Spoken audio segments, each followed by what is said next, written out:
ইবনে কাব রাদিয়াল্লাহু তাআলা আনহুকে জিজ্ঞেস করেছিলেন, ইয়া উবাই মা হুয়া তাকওয়া, হে উবাই তাকওয়া কি? তাকওয়া কাকে বলে? উবাই ইবনে কাব তিনি প্রশ্নের উত্তর না দিয়ে উনিও আবার প্রশ্ন ছুড়লেন। তিনি বললেন, ইয়া আমিরাল মুমিনিন, আমা সালাকতা তরিকান যা শাউক, আপনি কি কাঁটাযুক্ত রাস্তা দিয়ে মরুভূমিতে কখনো হেঁটেছেন? যে রাস্তার চারদিকে ক্যাকটাস, গুলমলতার কাঁটা, হেঁটেছেন? ওমরে ফারুক বললেন, নাম হেঁটেছি, বালা হেঁটেছি। কাইফা আমিলতা, কিভাবে হেঁটেছেন? ওমরে ফারুক বললেন, শাম্মারতু ওয়াজতাহাতু, আমি আমার জামা জুব্বা আর চাদর আটোসাটো করে গায়ের সাথে এমন ভাবে মিলিয়ে রেখেছি, এমন সাবধানে হেঁটেছি যাতে করে মরুভূমির ক্যাকটাসের গুলমলতার কাঁটা আমার গায়ে বিঁধে না যায়। উবাই ইবনে কাব বললেন, ফাযালিকা হুয়া তাকওয়া, আরে তাহলে আপনি তো ঠিকই জানেন তাকওয়া মানে কি, এটাই তো তাকওয়া। ওই রাস্তা দিয়ে যেভাবে হেঁটেছেন পুরো দুনিয়ার জিন্দেগিটা এইভাবে সাবধানে চলার নামই হচ্ছে তাকওয়া। চিল্লায় বলো ঠিক কিনা? এই দুনিয়াতে পাপ পঙ্কিলতা থাকবে, শয়তানির হাতছানি থাকবে, অপরাধ প্রবণতা থাকবে, নফসের খায়েশ থাকবে, অন্যায়ের হাতছানি থাকবে। সব কিছুকে দোলে মুচড়ে পেছনে ফেলে সাবধান হয়ে এই দুনিয়ার সিরাতুল মুস্তাকিমের পথে চলতে হবে। যেই রাস্তা শুরু হয়েছে দুনিয়াতে, শেষ হয়ে গিয়েছে আল্লাহর জান্নাতের ভেতরে। চিল্লায় বলেন ঠিক কিনা? আমার প্রিয় চাঁপাইনবাবগঞ্জের ভাইয়েরা, এটার নামই তাকওয়া।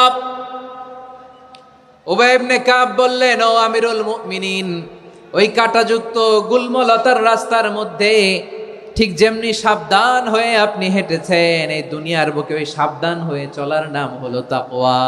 সুবহানাল্লাহ। তাহলে তাকওয়া কারে বলে? আমার চাঁপাইনবাবগঞ্জের কলেজার টুকরা ভাইয়েরা, বুঝতে পারছেন আপনারা?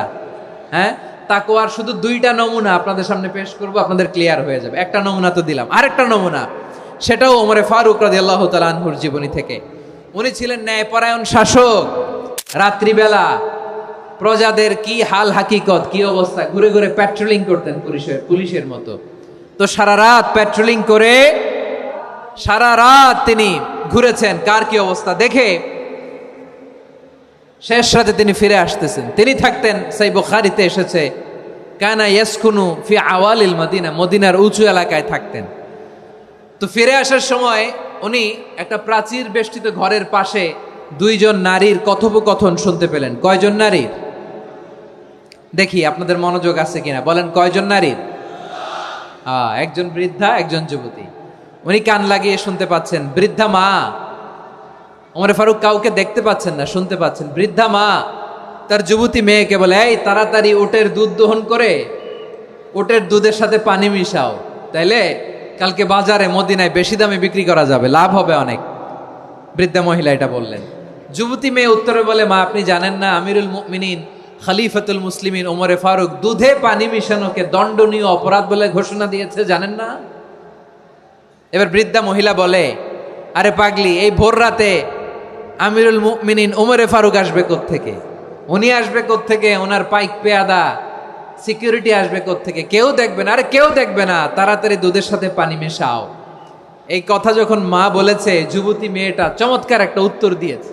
তিনি বলেছিলেন, ইয়া উম্মি, ও আমার মা, লাউলা রাআ উমর লা রাআ রব্বু উমর, ও আমার প্রিয়তমা মা, আপনি ঠিকই বলেছেন, গভীর রাতে ওটের দুধে পানি মিশালে ওমর দেখবে না, কিন্তু মা খেয়াল রাখবেন, ওমর যদি নাও দেখে, ওমরের রব কিন্তু দেখে। চিল্লায় বলেন ঠিক কিনা? দিস ইজ কল্ড তাকওয়া। লাউলা রাআ উমরু লা রাআ রব্বু উমর, ওমর দেখে না কিন্তু ওমরের রব দেখে। চিল্লায় বলেন ঠিক কিনা? এজন্য রব্বুল আলামিন বলেন, লা তুদরিকুহুল আবসার ওয়া হুয়া ইউদরিকুল আবসার ওয়া হুয়াল লাতীফুল খাবীর।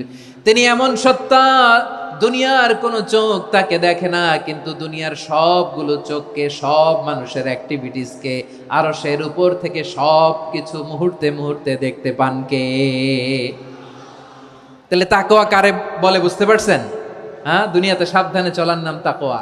কেউ দেখে না কিন্তু আল্লাহ দেখে। এই সেন্স, এই জবাবদিহিতার ভয়, দ্য সেন্স অফ অ্যাকাউন্টেবিলিটি, এই সেন্স নিজের মধ্যে গ্রো করার নাম হচ্ছে তাকওয়া।